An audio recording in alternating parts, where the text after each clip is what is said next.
নিঃস্ব অবস্থায় কি দোয়া করতে পারেন একজন মানুষ, এই দোয়াটা শিখে নেন, ইনশাআল্লাহ আপনার জীবনের সমস্ত সংকট কেটে যাবে ইনশাআল্লাহ। আমি নিজেও ওই দোয়াটা বেশি বেশি করার চেষ্টা করি।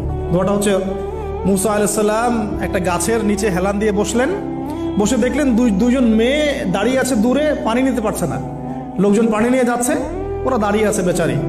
মুসা আলাইহিস সালাম গিয়ে বললেন, কি সমস্যা আপনাদের? এটা নিয়ে আপনারা আবার মেয়েদের সাথে কথা বলার চেষ্টা করেন না, ঠিক আছে? তো মাহারাম গায়রা মাহারাম মেনে চলে। তারা বললেন যে আমাদের বাবা অনেক বৃদ্ধ মানুষ, আমরা পানি নিতে পারি না যতক্ষণ না আমাদের কম পানি নিয়ে চলে যায়। মুসা আলাইহিস সালাম তো একটু বললাম না, ফিজিক্যালি খুব স্ট্রং ছিলেন, থাকে না বডি বিল্ডার, সামনে গিয়ে কথা বলে সরো পানি নিতে দাও, তখন মানুষ একটু মূল্যায়ন করে না।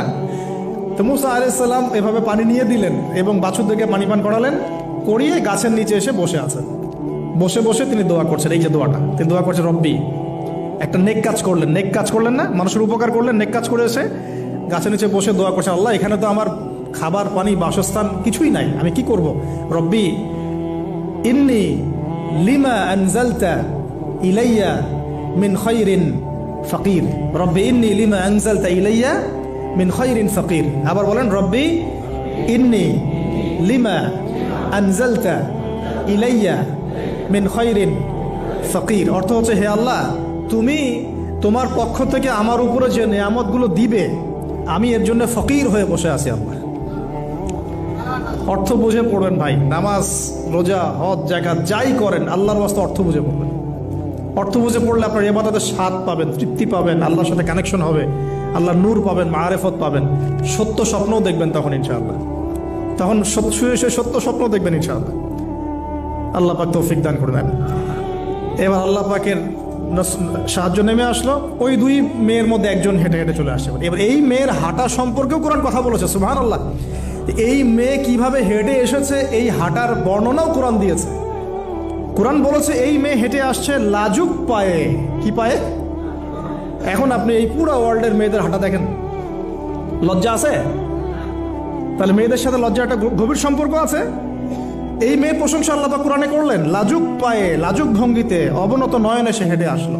এখন আপনি কেলে যান, গো টু খেল, আপনাদের টুইন টাওয়ারে যান, দেখেন সবার হাঁটা চলা দেখেন। হায়া লজ্জার কোনো বালাই আছে এখানে? আমি গত লেকচারে বলেছিলাম যে আদম আলাইহিস সালাম এবং হাওয়া আলাইহিস সালাম, ইবলিস তাদের সাথে প্রথম যে আচরণ করেছে ওই ফল খাওয়ানোর পরে, সেটা কি? তাদের গা থেকে পোশাক খুলে পড়ে গেছে, মানে নগ্ন করে দিয়েছে আমাদের পিতামাতাকে। মহাবিশ্ব নগ্ন করে দিয়েছে কে? ইবলিস। তো এখন এই পৃথিবীতে আমরা যারা নগ্নতার চর্চা করছি, তার কার এজেন্ট আমরা বুঝতে বাকি আছে? আমার কথা কি বুঝতে পারছেন কিনা? এই কানেকশন মিলানোর চেষ্টা করেন, ডটসগুলো মিলানোর চেষ্টা করেন। সামনে যাই প্রিয় ভাই, এই মেয়ে এসে বলছে, আমার বাবা আপনাকে ডাকেন, আমার বাবা আপনাকে ডাকছেন। তিনি গেলেন, বাবা শুআয়ব আলাইহিস সালাম। তখন এক বোন ইনডাইরেক্টলি বাবাকে বোঝাচ্ছে যে বিয়ে শাদী দিলে ভালো হয়। এক বোন বলছে যে আপনি তো তাকে পুরস্কৃত করতে চাচ্ছেন, তাহলে এইরকম কওয়িউন আমিন একজন মানুষকে সবচেয়ে ভালোভাবে পুরস্কৃত করা যায় তার যথাযোগ্য প্রতিদান দেওয়ার মধ্য দিয়ে। তো মেয়ের ইশারা বাবা বুঝেছেন, তিনি নিজের এক মেয়ের সাথে মুসা আলাইহিস সালাম বিয়ে দিলেন, সুবহানাল্লাহ। তবে শর্ত দিলেন, দেন মোহর কি? মোহর তো নাই। মোহর কি এবার? মোহর হচ্ছে 8 বছর তোমাকে আমার ফার্মে কাজ করতে হবে। এটা আগেকার একটা স্টাইল ছিল, সুন্নাহ। এটা এখন নাই, যদিও আগে এরকম ছিল যে দেনমোহর দেওয়ার জন্য এই একটা পদ্ধতি ছিল। যেমন ইয়াকুব আলাইহিস সালামের ক্ষেত্রেও এরকম 7 বছরের কথা আসছে, তিনি 7 বছর তার শ্বশুরের ফার্মে কাজ করেছেন। এটা নতুন ছিল না ওই সময়, এটা কমন ছিল। এখন যেমন আমাদের দেশে কমন 10 লাখ টাকা মোহর হবে, 10,000 টাকা দিব, বাকিটা সব বাকি, তাই না? তো এরকম আর কি কমন কিছু বিষয় থাকে আর কি। আস্তাগফিরুল্লাহ, মাফ করুক। বলবে বাসরাতে, বলবে আমাকে মাফ করে দাও। শুরুতেই নিজের গায়রথহীনতার পরিচয় দিল। আবার এদিকে শ্বশুরের কাছে মাশাআল্লাহ মোটা অঙ্কের ডোনেশন নিতে চাচ্ছে, যৌতুক। বিয়ে আমাদের ওখানে মাশাআল্লাহ মানে কেনা বেচা, মেয়ে বিক্রি করতেছে আর ছেলে কিনতেছে। এবার 8 বছর পূর্ণ করা হলো, তিনি আরো 2 বছর 10 বছর পূর্ণ করলেন।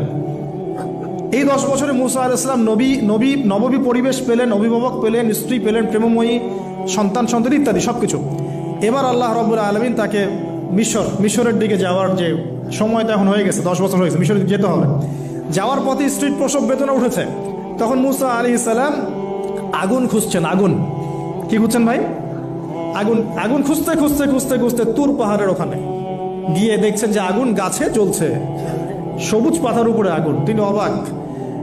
এই সময় আওয়াজ আসলো, বিসমিল্লাহির রহমানির রহিম, ইন্নী আনা রব্বুক ফাখলা'না আলাইক ইন্নাকা বিল ওয়াদিল মুকদ্দাস তুয়া।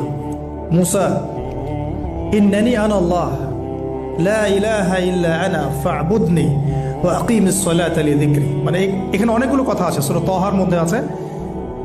আওয়াজ চতুর্দিক থেকে ভেসে আসলো, মহান আল্লাহ রব্বুল আলামিন তার শান অনুযায়ী, তার ইজ্জত অনুযায়ী তিনি যেভাবে কথা বলেন সেভাবে মুসা আলাইহিস সালামের সাথে কথা বললেন। আল্লাহু আকবার।